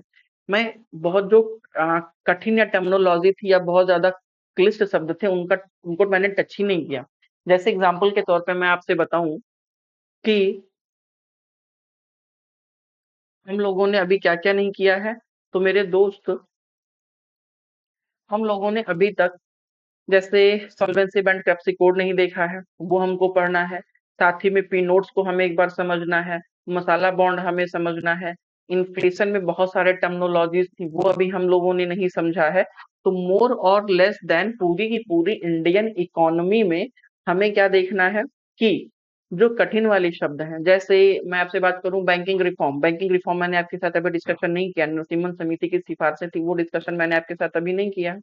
मुझे पता है कि जैसे मैं आपको सॉल्वेंसी बताऊंगा, डीटीए बताऊंगा, गार बताऊंगा, एंटी डंपिंग बताऊंगा, या फिर ट्रेड बैरियर के बारे में मैं आपसे बात बताऊंगा, या ट्रेड वॉर के बारे में मैं बात करूंगा। डीमोनेटाइजेशन अभी मैंने आपको नहीं बताया है। डी डॉलराइजेशन मैंने अभी आपको नहीं बताया है। डीमोनेटाइजेशन के साथ में डी डॉलराइजेशन नहीं बताया, इसी के साथ में मुद्रा का अवमूल्यन मैंने नहीं बताया, जो कि बहुत इंपॉर्टेंट टॉपिक है। तो ये सब बहुत इंपॉर्टेंट इंपॉर्टेंट टॉपिक है जो छूटे हैं। मैं इन्हें क्या करूंगा कि मैं इन्हें 5-5, 10-10 मिनट की वीडियोस में या तो एक एक टॉपिक आपको बता दूंगा कि मैंने उठाया अवमूल्यन, पूरा अवमूल्यन खत्म कर लिया। मैंने उठाया डिडॉलराइजेशन, डिडॉलराइजेशन मैंने खत्म कर लिया। या तो मैं ये करूंगा, या सेपरेटली एक एक टॉपिक लिखूंगा, डिमोनेटाइजेशन, डिमोनेटाइजेशन, डिडॉलराइजेशन, डिडॉलराइजेशन, गार, गार मैंने खत्म कर दिया, डीटीए, डीटीए मैंने खत्म कर लिया, मसाला बॉन्ड वो मैंने खत्म कर लिया। साथ ही में अगर हमारा कोई इम्पोर्ट एक्सपोर्ट हुआ तो वो मैंने खत्म कर लिया। स्वीप सिस्टम कैसे काम करता है, हेलीकॉप्टर ड्रॉप और हेलीकॉप्टर हुपर क्या होता है, वो कैसे काम करता है, या फिर कोर सेक्टर क्या है, वो मैंने आपसे बताया। बट कोर इंडस्ट्री में मैंने आपसे डिस्कशन किया है। कोर बैंकिंग सिस्टम मैंने आपके साथ अभी बात नहीं किया है। आप सोच रहे होंगे कितने दिन से पढ़ा रहा है, तो उसने पढ़ाया क्या। अगर ये सारे टॉपिक्स आप जानते हैं तो एक बार कमेंट करिएगा कि सर जो लास्ट में आपने टॉपिक बोला है हम जानते हैं और आपको कवर कराने की आवश्यकता नहीं है। तो मेरे दोस्त, मैं समझूंगा कि आप इकोनॉमी पहले से जानते थे और मैंने उन टॉपिक को छोड़ करके अच्छा किया है। बट अगर आप कमेंट करते हैं कि सर ये सारे टॉपिक्स भी कवर करवा दीजिए, ये क्लास आपकी डिमांड पे होगी। मेरा काम था बेसिक बताना, बेसिक मैंने रिवीजन करवा दिया है। हाँ, अब इससे ऊपर के लेवल आपकी डिमांड पे मैं सप्लाई करूंगा। जैसे आपकी डिमांड होगी तो कमेंट में जरूर अपना डिमांड बताइए। और एक चीज मैं आपसे कहना चाहूंगा कि आपके कमेंट्स और आपके लाइक्स हमारे लिए प्रोत्साहन का काम करते हैं। तो प्लीज आप ये जरूर बताइए कि आपको क्लास कैसी लग रही, सेशन कैसा लग रहा है। जो भी फैकल्टीज हैं उनके बारे में आप अपना एक बार ओपिनियन जरूर व्यक्त करें। इसी के साथ मैं इस क्लास को यहाँ पे एंड करूंगा। जैसे कि हमने कहा था शायद ये लास्ट होगी, बट ये लास्ट क्लास नहीं होगी। अभी अमूमन 2 से 3 क्लासेस आएंगी, बट कल में भी पॉसिबिलिटी है कि आपकी पॉलिटी की क्लास आएगी। मेरी नेक्स्ट क्लास आपको हो सकता है संडे को मिलेगा, या फिर कोई मैं एक ब्लैंक टाइम देख करके आपको दे दूंगा, जिसपे आपकी जूम मीटिंग पे कोई क्लास ना चल रही हो या मनु सर की क्लास यूट्यूब पे ना जा रही हो। अगर कोई ब्लैंक टाइम मिलेगा तो मैं आपको जरूर दे दूंगा, जिससे कि अन्य क्लासेस भी आप कर सकें, कोई भी क्लास ओवरलैप ना होने पाए। तो मिलते हैं अपने नेक्स्ट सेशन में, तब तक के लिए थैंक यू सो मच। जय हिंद।